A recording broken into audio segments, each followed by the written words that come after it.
James Chen sat alone at the worn wooden counter of Yuki's ramen shop, his military-trained posture evident even as he hunched over a steaming bowl of spicy miso ramen. The small restaurant, tucked away in downtown San Diego's bustling streets, had become his sanctuary after long days at his security consulting firm. The retired army sergeant's eyes occasionally flickered to the entrance, an old habit from his decade of special operations service. The gentle simmering of broth and quiet conversations of other diners created a peaceful atmosphere he'd grown to appreciate over the past year. Yuki, the elderly shop owner, nodded respectfully as she wiped down the counter near him. She'd taken a liking to James, impressed by his genuine appreciation for authentic Japanese cuisine and impeccable manners. His visits had become so regular that she started preparing his favorite dish the moment she spotted him through the window. Tonight, James wore his typical civilian attire, a plain black t-shirt that revealed his Marine Corps tattoo on his right forearm, dark jeans, and well-worn combat boots. At 42, his physical condition remained exceptional, though few would guess the extent of his capabilities just by looking at him. The clock on the wall showed 9:45 p.m., and the dinner rush had dwindled to just a handful of customers. James savored each spoonful of ramen, allowing the rich broth to warm him after a particularly challenging day dealing with corporate clients who didn't understand the importance of proper security protocols.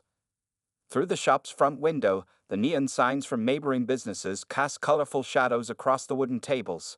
The peaceful evening atmosphere was punctuated only by the occasional rumble of passing vehicles and the clinking of ceramic bowls. A young couple finished their meal and left, leaving James and two college students as the only remaining customers. The familiar scents of garlic, ginger, and soy sauce filled the air, mixing with the steam rising from the kitchen's massive stock pots. As James reached for his water glass, the subtle vibration of approaching motorcycles caught his attention. Years of training had honed his senses to notice such details, though he continued eating without obvious concern. The rumbling grew louder, and then stopped directly outside the shop. The bell above the door chimed as heavy boots thudded against the wooden floor. Three large figures entered, their leather jackets adorned with patches identifying them as members of a local motorcycle gang. The temperature in the room seemed to drop as they surveyed the quiet establishment. Yuki's cheerful welcome was met with silence as the bikers made their way toward the counter. James remained focused on his meal, though his situational awareness had heightened considerably. He could feel the tension building in the small space, like the calm before a storm. The college students quickly paid their bill and hurried out, leaving James alone with Yuki and the new arrivals. The lead biker, a towering man with a scraggly beard and numerous facial scars, deliberately made his way toward the empty seats near James. The evening's peaceful atmosphere had evaporated, replaced by an unmistakable sense of impending confrontation. James continued eating his ramen, each movement measured and controlled, as the bikers positioned themselves around him. The lead biker, who went by the name Snake, deliberately bumped his shoulder against James's chair, causing a slight ripple in the ramen bowl. His two companions, both sporting similar leather vests covered in patches, positioned themselves strategically, one on each side of James. Well, what do we have here? Snake's voice carried across the now quiet restaurant. Looks like we found ourselves a military boy playing civilian. He leaned closer, his breath heavy with the smell of cigarettes and cheap beer.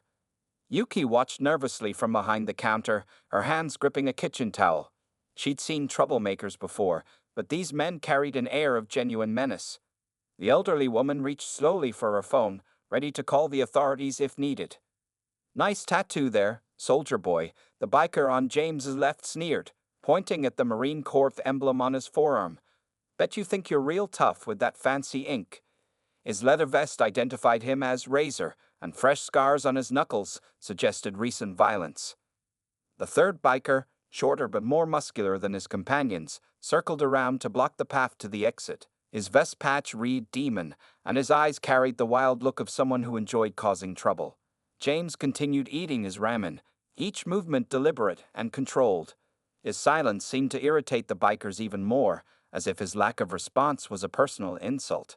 The steam from his bowl rose between him and Snake, creating an almost theatrical atmosphere in the fluorescent lighting. "Hey, I'm talking to you, jarhead." Snake's voice rose, echoing off the restaurant's walls.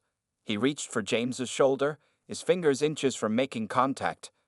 Don't you know it's rude to ignore people? The tension in the room had become almost unbearable.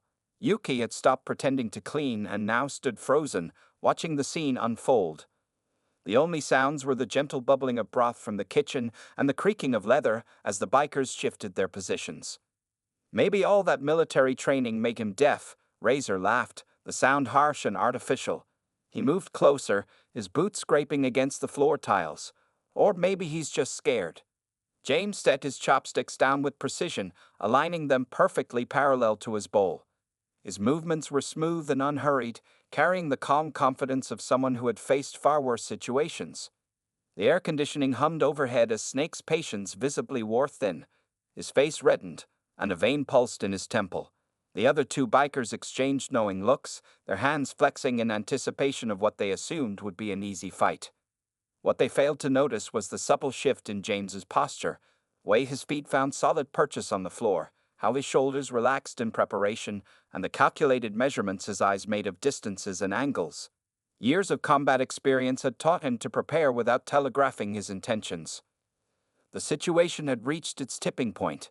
In the reflection of the window, headlights from passing cars created shifting shadows that danced across the scene like nature's spotlight, highlighting the imminent confrontation about to unfold in this quiet ramen shop. Snake's hand finally made contact with James's shoulder, gripping the fabric of his black t-shirt. The retired surgeon remained still, his eyes fixed on the reflection in the window before him. The ramen shop's fluorescent lights cast harsh shadows across the scene, making the tension even more palpable. You military types think you're better than everyone else, don't you? Snake growled, tightening his grip.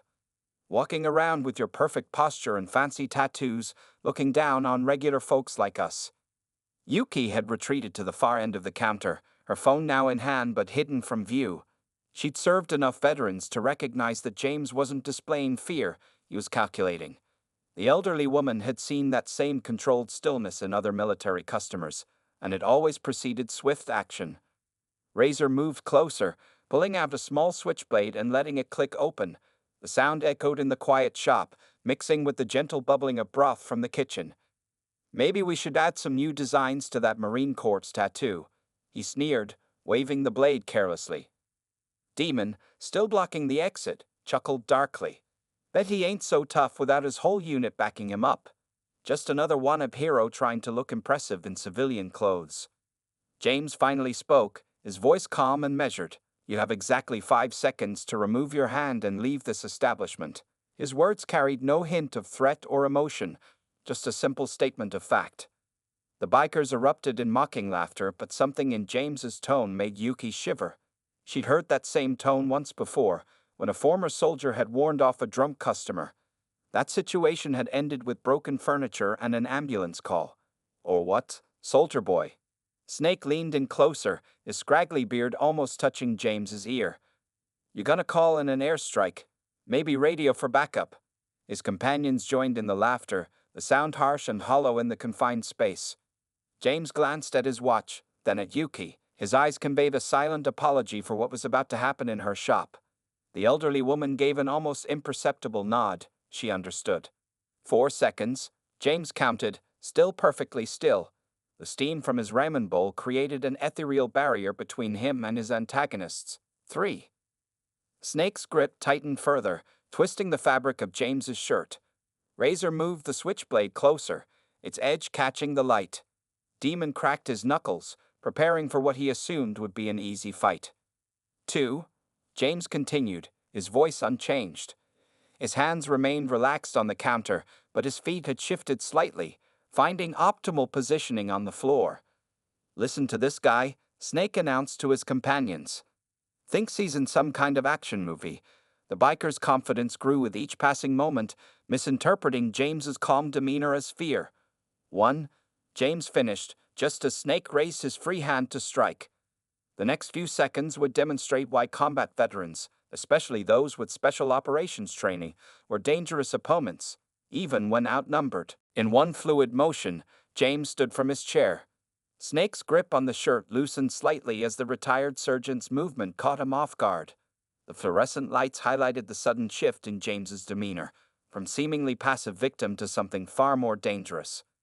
Last warning, James announced, his voice carrying the weight of someone who had given similar ultimatums in far deadlier situations. Walk away now, and we can all enjoy the rest of our evening. Snake's face contorted with rage at this unexpected defiance. His two companions spread out, creating a triangle around James. The switchblade in Razor's hand glinted as he adjusted his grip, while Demon's eyes darted between James and the exit he was guarding. James remained perfectly still, but his stance had changed. Years of combat training had taught him to stand in a way that appeared casual to untrained eyes while being ready for explosive action. His feet were positioned shoulder-width apart, his weight distributed evenly. "You hear that, boys?" Snake sneered, recovering from his momentary surprise. "Soldier Boy here thinks he can take all three of us." He released James's shirt and stepped back, reaching into his vest pocket. The outline of brass knuckles became visible beneath the leather. Yuki watched from behind her counter, her hand hovering over the emergency button she'd installed years ago. She'd seen enough bar fights and troublemakers to know this situation was different. The calm efficiency in James's movements reminded her of her late husband, a former Japanese self-defense force member. 3 armed men against 1 unarmed veteran, James stated matter-of-factly. "Those odds might seem favorable to you. They aren't."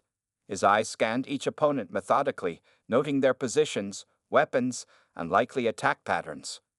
Razor flicked his switchblade, making small cutting motions through the air. "Big words from a man about to get carved up," he taunted, though uncertainty had crept into his voice. Something about James's confidence was unnerving. "I've spent 10 years in special operations," James continued, his tone remaining conversational. "Trained in close quarters combat across 3 continents. Served as a hand-to-hand combat instructor for my unit." He paused, letting the information sink in. "That's not a boast, it's a courtesy warning." The atmosphere in the ramen shop had shifted. The bikers' initial bravado wavered as they processed James's words. Even Snake's aggressive stance showed signs of hesitation. The steam from the forgotten ramen bowl continued to rise, creating an almost mystical backdrop to the tense scene. "Final chance," James concluded, his eyes fixed on Snake. "Choose wisely." His hands remained open and visible, but anyone with combat experience would recognize the deadly potential in his relaxed stance. The next few moments would determine whether the bikers heeded this last warning or learned the hard way why threatening a special operations veteran was a serious miscalculation. Snake made his fatal error when he swung the brass knuckles toward James's face. The retired surgeon's response was immediate and devastating, drawing from thousands of hours of combat training. James' left hand caught Snake's wrist mid-swing, using the biker's own momentum to pull him forward. In the same fluid motion, his right elbow connected with Snake's jaw, producing a sickening crack that echoed through the ramen shop. Snake crumpled to the floor, unconscious before he hit the ground. Razor lunged forward with his switchblade, but James had already anticipated this move. He pivoted smoothly, allowing the blade to pass harmlessly through empty air. His boot connected with Razor's knee, causing it to bend sideways with an audible pop. The switchblade clattered across the floor as Razor howled in pain. Demon, seeing his 2 companions dispatched so efficiently, charged forward with a wild haymaker. James slipped inside the punch, his forearm striking Demon's throat with calculated force. The biker staggered backward, gasping for air, before a precise strike to his solar plexus sent him sprawling across a nearby table. The entire exchange had lasted less than 10 seconds. James stood calmly in the center of the chaos he created, his breathing barely elevated. The 3 bikers lay in various states of consciousness around him, the groans filling the previously quiet restaurant. Yuki watched in amazement as James methodically collected the fallen weapons. His movements were precise and economical, showing none of the adrenaline-fueled shakiness typical after violent encounters. He placed the brass knuckles and switchblade on the counter, well out of reach of their former owners. "I apologize for the disturbance," James said to Yuki, his voice steady. He reached into his pocket and pulled out his business card. "Please give this to the police when they arrive. It has my contact information and credentials." Outside, sirens wailed in the distance, growing louder. Someone must have called law enforcement during the brief altercation. James returned to his seat, straightened his shirt, and resumed eating his ramen as if nothing had happened. Snake lay motionless on the floor, while Razor clutched his destroyed knee, whimpering. Demon had managed to sit up but remained doubled over, struggling to breathe normally. Their leather vests and tough guy personas offered little comfort in the face of professional combat expertise.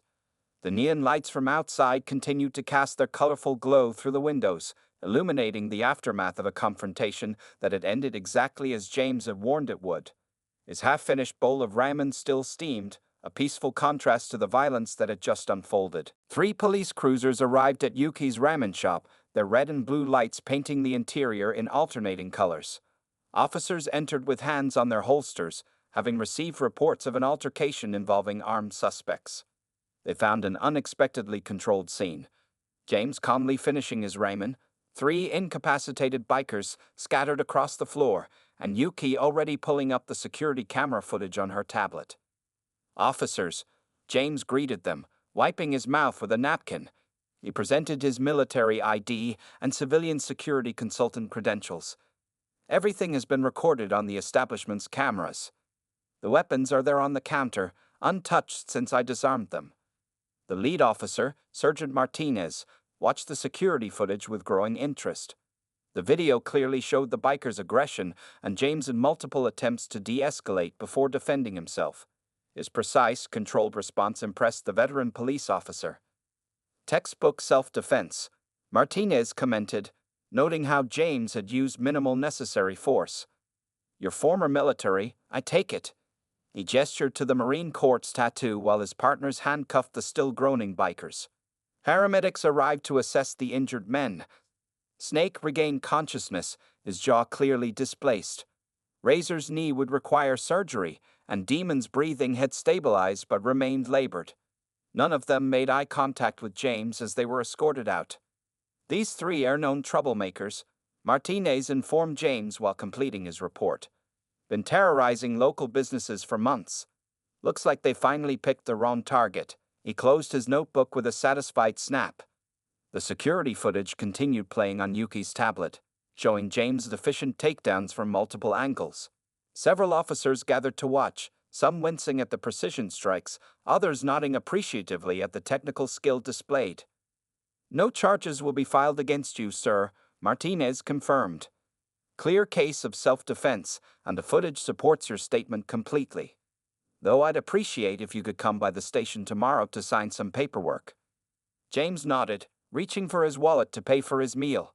Yuki immediately waved him off, insisting tonight's ramen was on the house. Her eyes conveyed deep gratitude. The bikers had harassed other businesses in the area, and this incident would likely end their reign of intimidation. The police finished gathering evidence and statements. The brass knuckles and switchblade were logged as evidence, photographed alongside the bikers' vests. Word of the incident had already spread to other officers, who arrived under various pretexts to see the security footage for themselves. As the last police car pulled away, the ramen shop settled back into its usual quiet atmosphere. The only signs of the altercation were a few overturned chairs and the lingering scent of leather mixed with spicy miso broth. The incident at Yuki's ramen shop quickly became a local sensation. By the next morning, Officer Martinez had filed his official report, complete with statements from witnesses and the security footage that clearly showed the entire confrontation. At the police station, James provided his formal statement. The detective handling the case revealed that Snake, Razor, and Demon were part of a larger motorcycle gang that had been causing trouble throughout San Diego's downtown district. Their arrest records included multiple charges of assault, extortion, and vandalism. "Your actions might have done the community a bigger favor than you realize," Detective Wilson explained, sliding a folder across his desk. "These 3 were the gang's main enforcers. Without them, their entire operation is likely to crumble." The medical reports painted a clear picture of James' efficient defense. Snake suffered a displaced jaw and mild concussion. Razor required extensive knee reconstruction surgery, and Demon was treated for a bruised larynx and solar plexus trauma. All injuries were consistent with controlled, defensive techniques rather than excessive force. Local business owners began stopping by the police station, providing additional statements about previous encounters with the bikers. Many had been too afraid to come forward before, but news of the incident gave them courage. A pattern of intimidation and extortion emerged, strengthening the case against the gang. James's security consulting firm received several calls from impressed clients who had heard about the incident. His handling of the situation, from the verbal warnings to the measured response, demonstrated exactly the kind of professional expertise they wanted protecting their assets. Yuki's security footage went through official channels, being used in police training sessions as an example of effective civilian self-defense. Several defensive tactics instructors noted how James had maintained awareness of his surroundings, given clear warnings, and used appropriate force only when necessary. Back at her ramen shop, Yuki noticed a significant change in atmosphere. Regular customers felt safer, and even some who had stopped coming due to the neighborhood's reputation began returning. The incident had marked a turning point for the small business district. 2 days after the confrontation, James received a call from the district attorney's office. They were building a larger case against the motorcycle gang, and his incident would serve as a pivotal piece of evidence. The bikers' weapons and documented injuries provided concrete proof of their violent intentions and methods. Local news picked up the story, though they maintained James's anonymity at his request. The headlines focused on how one trained individual had stood up to neighborhood bullies, inspiring others to come forward with their own stories of intimidation. A week after the incident, James returned to Yuki's ramen shop at his usual time. The small restaurant had undergone subtle changes. New security cameras were installed, and a framed newspaper clipping about local heroes standing up to intimidation hung near the entrance. Yuki greeted him with a deep bow, insisting once again that his meals would be complimentary. James politely declined, placing his usual order and payment on the counter. "Good food deserves fair compensation," he said simply. Other restaurant owners from the neighborhood had begun frequenting the shop, turning it into an unofficial community hub. They shared stories of how the motorcycle gang's influence had diminished since the incident. 3 other businesses had come forward with security footage of previous intimidation attempts, strengthening the district attorney's case.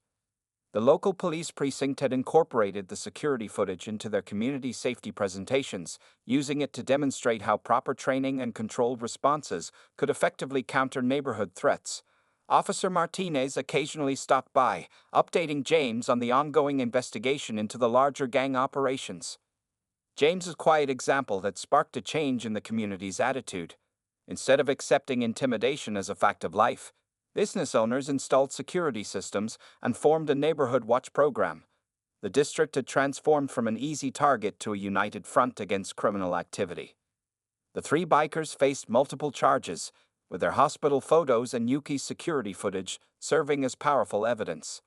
Their lawyer attempted to paint them as victims of excessive force, but the video clearly showed James's restraint and multiple warnings. At the counter, James noticed subtle changes in other customers' behavior.